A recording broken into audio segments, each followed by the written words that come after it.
Baga gammadan mijjaanii Itoophiyaa daqiiqaa 500 isiniif bilbiluu danda'uu fi akkasuma intarneetii ji'a tokkodhaa isiniif kennuu danda'uun isin barsa 120 qofaan. Egaa daawwattoon kiyya waan kana akka namni baay'een argeetti faatu viidiyoo kun laayik sheer gochuun nafaa turan hordofa. Hayya daawwattoon kiyya aappii tokko bilbila keessanitti gabbuufachuu isin barbaachisa aappii kanaan malee hin guutamu waan ta'eef aappii kanaan gabbuufachuudhaaf as Google Chrome keessanii galtanii achi booda bakka sarchii irratti tokkoof kilikni gootu achi booda bakka sarchii irratti gola Oromiyaatti ni barreessanii gola Oromiyaa.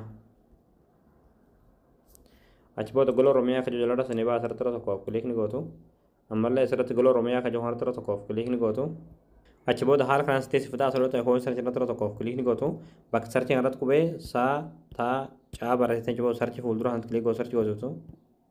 achi booda ammallee haala kanaan suuraa kan sitti suuraa kan irratti tokkoof kilikni gootu achi booda app cheetu buufachuudhaaf sirra loltaa gadeemtu loltaa deemtu minumaati achi booda dhumarratti qalama diimaadhaan kan barraa yaappeestu qaa buufadhaa akka jalatti daawulood kutirtii daawulood tantuutaniiti aappii kana bilbila keessatti buufatanii.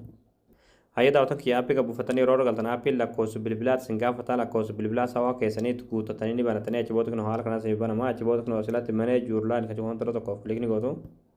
achi booda ammallee haala kanaan sitti fidaa asirratti subscription kan jiru tokkoof kilikni gootu achi booda ammallee asirratti add new packages kan jiru tokkoof kilikni gootu achi booda haala kanaan paakeejii hunda isiniif jechuudha hanga paakeejii Itoophiyaa argattan oli butaa deemtu achi booda sawaa 120 kan jiru Itoophiyaa kan jiru tokkoof kilikni gootu. Achi booda ammallee kan haala kanaan isiniif jechuudha akkuma asirratti isiniin jee mijjaana Itoophiyaa isiniif bilbiluu daqiiqaa 500 isiniif kenna daataa intarneetiidhaan immoo geegaa baayitii 25 isiniif kenna akkasuma sooshalii geegaa 75 isiniif kenna